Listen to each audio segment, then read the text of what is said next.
juga grooming. Pada era digital saat ini, personal branding menjadi hal yang penting karena menentukan cara kita dikenal oleh orang lain, apa yang kita katakan, dan juga gimana sih kita menampilkan diri, bersikap, dan berkomunikasi. Kemudian membantu orang memahami siapa kita dan apa nilai kita yang kita miliki. Selain itu, grooming juga berperan penting karena penampilan yang rapi dan sesuai dapat membuat kesan yang positif dan juga membuat kita percaya diri.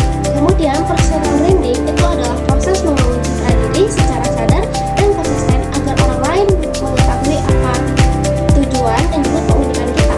Selain itu, grooming adalah cara kita merawat diri kita, menata pakaian sehingga bisa memperkuat kesan positif melalui personal branding. Keduanya ini saling terkait karena personal branding tidak hanya terlihat dari prestasi dan kemampuan, tetapi juga dari bagaimana kita membawa diri kepada orang lain. Kemudian, strategi yang saya pakai dalam personal branding itu ada 3 komponen, yaitu ada achievement, strength, dan juga goal. Pertama, achievement atau pencapaian.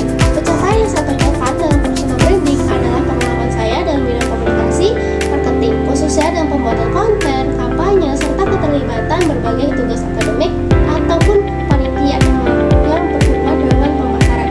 Kemudian yang kedua itu ada strength. Jadi saya memiliki juga kemampuan dalam bidang komunikasi dan juga kreativitas dan kepekaan terhadap tren digital. Saya terbiasa menuangkan ide dalam konsep kampanye, narasi, ataupun konten yang relevan sesuai target audiens.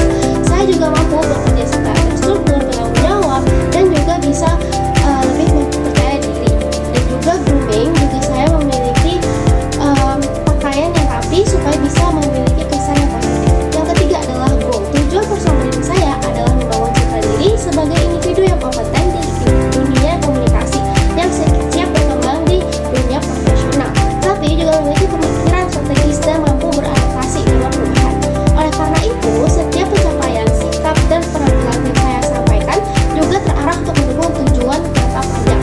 Peran grooming dalam personal branding itu bisa mendukung personal branding saya menjadi elemen yang tidak terpisahkan tentunya.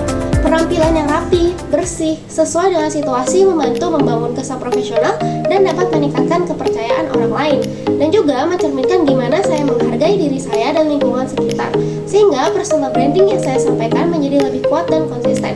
Kesimpulannya adalah personal branding adalah sesuatu yang proses yang dibangun secara konsisten melalui pencapaian,